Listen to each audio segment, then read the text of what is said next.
This channel does not promote any violent, harmful, or illegal activities. All content provided by this channel is meant for an educational purpose only. Top quality और consistent performance के लिए सिर्फ silver pump नाम याद रखना।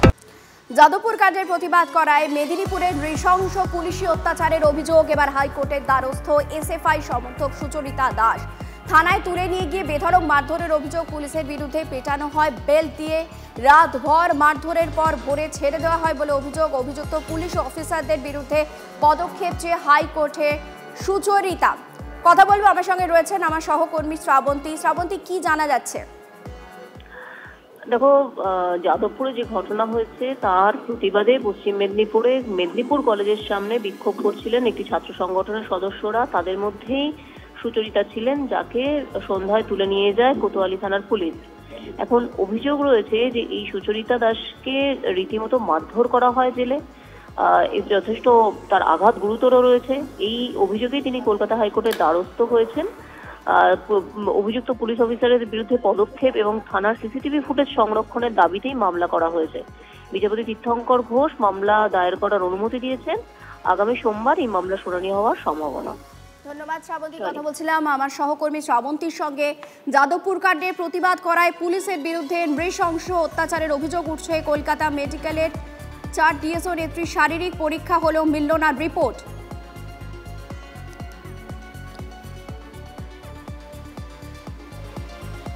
যে কথা বলছিলাম, যাদবপুর কাণ্ডের প্রতিবাদ করা হয়েছিল এবং সেই প্রতিবাদ করার জন্য পুলিশের বিরুদ্ধে নৃশংস অত্যাচারের অভিযোগ উঠছে। কলকাতা মেডিকেলের 4 ডিএসও নেত্রীর শারীরিক পরীক্ষা হলেও মিলল না রিপোর্ট। বেল্টের আঘাত, লাঠির ঘা, ঘুষি, কাঁধ, কনুই, কোমরে আঘাতের অভিযোগ। ওসির বিরুদ্ধে নির্যাতনের অভিযোগ 4 ডিএসও নেত্রীর। যদিও সমস্ত অভিযোগ অস্বীকার করছে মেদিনীপুর মহিলা থানা। শারীরিক পরীক্ষা করলেও কেন রিপোর্ট দিল না হাসপাতাল, প্রশ্ন তুলছে এআইডিএসও। রক্ত জমে আছে পায়ের তলা, মুখে লাথি মেরেছে বুট পরা অবস্থায়। এই যে মুখে এখানে কেটে গেছে ভেতরটা, এখানে কালো দাগ, এখানে কালো দাগ। যখন আমার মুখ দিয়ে রক্ত পড়ছে তখন আমাকে জোর করে জল খাওয়ানো। কে মারলো আপনার? এই ঠোঁটে কাটা, পায়ে কাটা? এখানে ওসি ম্যাডামই মেরেছেন, মানে লাঠি দিয়ে। তারপর মানে আমাকে নিচে বসতে বলার পর উনি চেয়ারে বসে আমার মুখে লাথি মেরেছেন। এই যে ভেতরটা দেখুন কেটে গেছে। তারপর আমাকে জোর করে জল খাওয়াচ্ছে, মানে রক্তটা যাতে মেঝেতে না পড়ে সেই জন্য জল খাওয়াচ্ছে। আমার গলায় জল লেগে আসছে, তাও বলছে যে এই জলটা ফেলবে না, খেয়ে নাও, পুরোটা খেয়ে নাও, এইভাবে ধমকাচ্ছেন। আমাকে মারার সময় বলছে এই রকম মেরে ঠিক মজা হচ্ছে না, একটা গান চালাই, দিয়ে গানের তালে তালে উনি মারতে থাকেন। মহিলা থানার ওসি সহ 5 জন পুলিশ কর্মী মিলে আমাদের উপর চড়াও হয়। ওসি নিজের বেল্ট খুলে আমাদেরকে মারতে থাকেন। এখানে আমাকে বলা হয় তুমি নিচে মেঝেতে পা মিলে বসো। আমি তখন পা মিলে বসলাম এবং আমার চুলের যে ক্লিপ বললো ওই ক্লিপ খুলে দাও, চুল ছেড়ে দাও। তখন আমি চুলটা ছেড়ে দিলাম। তারপরে আরও যে 5 জন পুলিশ কর্মী ছিল তাদেরকে সেখানে বললো, 2 জনকে বললো এর পায়ের উপরে দাঁড়াও। বেত দিয়ে পায়ের তলায় মারা হয়, হ্যাঁ চেটোতে মারা হয়।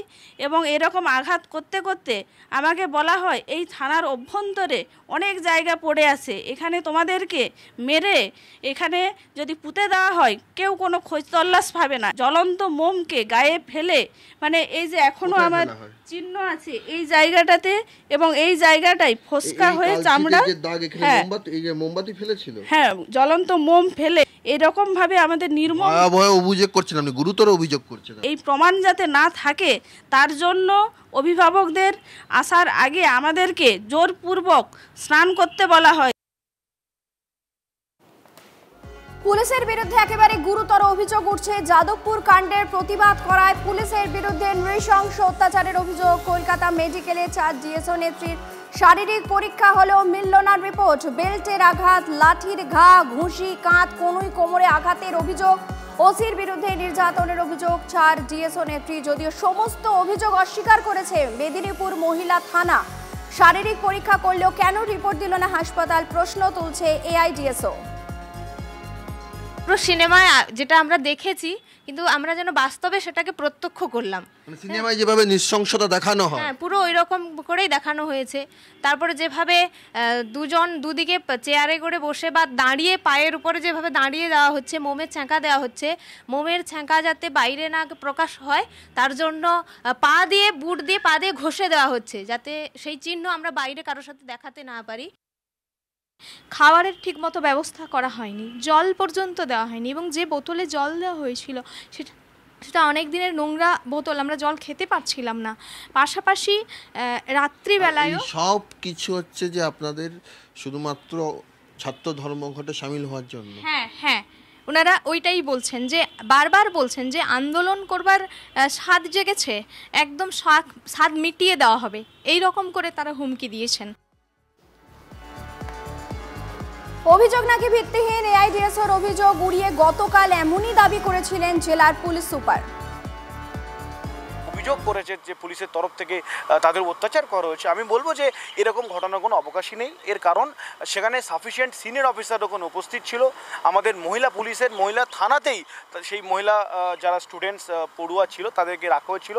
ইভেন আমি বলতে চাই তাদেরকে ওখানে রাত্রেবেলা যেহেতু অনেক রাত্রে ওদেরকে আমরা ওদের ফ্যামিলি বা লয়ারের হাতে ছেড়েছিলাম, তো ওদের যে ইভেন খাওয়া দাওয়ার ব্যবস্থাটা আমরা করেছিলাম। তো আমি জানি না যেটা কেন করছে। আমি আপনাদেরকে এটাও বলবো যে একটা সার্টেন পলিটিক্যাল পার্টি, একটি রাজনৈতিক দল, বামপন্থী একটি দল, সেটি এটাকে চেষ্টা করছে, তাদের জেলার যারা লিডারশিপ আছে তারা এটাকে একটা ইস্যু করার চেষ্টা করছে। আমার কাছে একটি ভাইরাল অডিও আমি পেয়েছি যেখানে সেই পার্টিকুলার রাজনৈতিক দলের জেলার যে জেনারেল সেক্রেটারি আছে তিনি বলছেন এই একটা ভালো ইস্যু পেয়েছি, পুলিশকে চেপে ধর, আইসির নামে অভিযোগ কর, হাইকোর্টে নিয়ে যা, পুলিশকে হ্যারাস কর।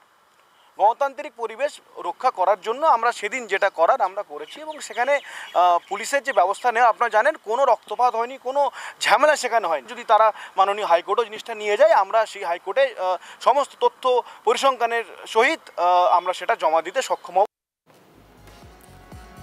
চোখ রাখা যাক পরের খবরে। হাইকোর্টের নির্দেশে অবশেষে ইন্দ্রানুজের অভিযোগের ভিত্তিতে এফআইআর। পুলিশের শিক্ষামন্ত্রী প্রাপ্ত বসু অধ্যাপক ওম প্রকাশ মিশ্রের বিরুদ্ধে এফআইআর। খুনের চেষ্টা, ইচ্ছাকৃতভাবে আঘাত, মহিলাকে মারধর, শ্লীলতাহানি, হুমকি, ভয় দেখানো সহ একাধিক জামিন অযোগ্য ধারায় মামলা রুজু।